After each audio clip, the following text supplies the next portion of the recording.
செயற்கரிய செய்வார் பெரியர், சிறியர் செயற்கரிய செய்கலாதார். மனித பிறப்பை 2 பெரும்பிரிவாக பிரிக்கிறார் வள்ளுவர். பெரியவர், சிறியவர்னு. யார் பெரியவர்? செயற்கரிய செயல்களை செய்பவர். அவங்க என்ன செயற்கரிய செயல்களை செய்கிறாங்க? இயமம், நியமம், பிராணாயாமம், பிரத்யாகாரம், தாரணை, தியானம், சமாதி போன்ற 8 வகையான யோக பயிற்சியை அடைந்து முக்தியை அடைபவர்கள். சித்தர்கள்லாம் சொல்கிறோமே, இவங்கெல்லாம் பெரியவர்களாம். அப்போ சிறியவர்கள் யார்? மெய்வாய் கண்காது மூக்கு ஆகிய 5 புலன்களுக்கும் கிடைக்கக்கூடிய இன்பங்களை மட்டுமே பயன்படுத்தி இந்த பூமியில் பல பிறவி அடைந்து மனிதராக வாழ்ந்து கொண்டிருப்பவர்கள் சிறியவர்கள். சரி, ஓகே. அதாவது பெரியவருக்கு இன்னும் உதாரணம் நிறையா சொல்லுவார்.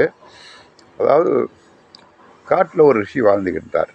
கணவன், மனைவி, ஒரு மகள், 3 பேரும் வாழ்ந்துக்கிட்டு இருந்தாங்க. அப்பொழுது அவங்க எப்படி சாப்பிடுவாங்கன்னா, உண்டி சுருக்கம் முதலியா அப்படின்னு எழுதுவார்.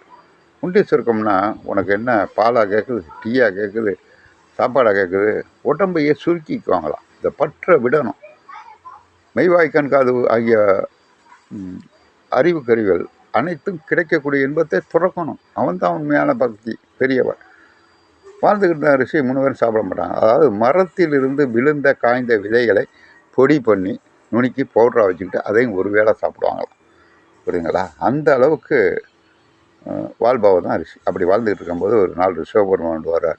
உண்மையிலேயே அவன் பக்திமானா சோதனை பண்ணணும் வரார். இவங்க கொஞ்சோண்டு நுணுக்கி அன்னன்னைக்கு அதுவும் சேர்த்து வைக்கிறதெல்லாம் கிடையாது.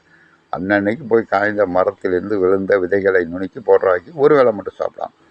திடீர்னு சிவபெருமான் வந்துட்டார். ஒரு சாமியார் போல் காட்டுக்குள்ளே போய், ஐயா சாமி ரொம்ப வயிற்ற வசிக்குது, கொஞ்சோண்டு உணவு இருந்தால் கொடுங்கலாம் கேட்டிருக்காரு. இந்த காட்டில் உங்களை நான் எதிர்பார்க்கல அப்படியானார்.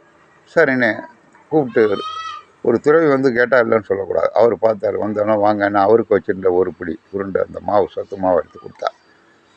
சாப்பிட்டு சிவபெருமான், ஆஹா அருமையாக இருக்கு, இந்த காட்டில் இவ்வளோ அருமையான உணவு கிடைக்காது, பெரிய விஷயம், இன்னும் கொஞ்சம் இருக்கான்னு தான் மனைவிக்கு வச்சுருந்ததையும் இந்தாங்க அப்படின்னு எடுத்து கொடுத்தார். அதையும் சாப்பிட்டு சிவபெருமான் சோதனை பண்ணுறார். இன்னும் கொஞ்சம் இருக்குமா அப்படின்னு கேட்டார். உடனே தன் மகளுக்கு உள்ளதையும் எடுத்து தூக்கி கொடுத்தார். அவர் சூப்பர், நல்லா இருக்குது, நீங்கள் நல்லா வாழணும்னு பார்த்தார்.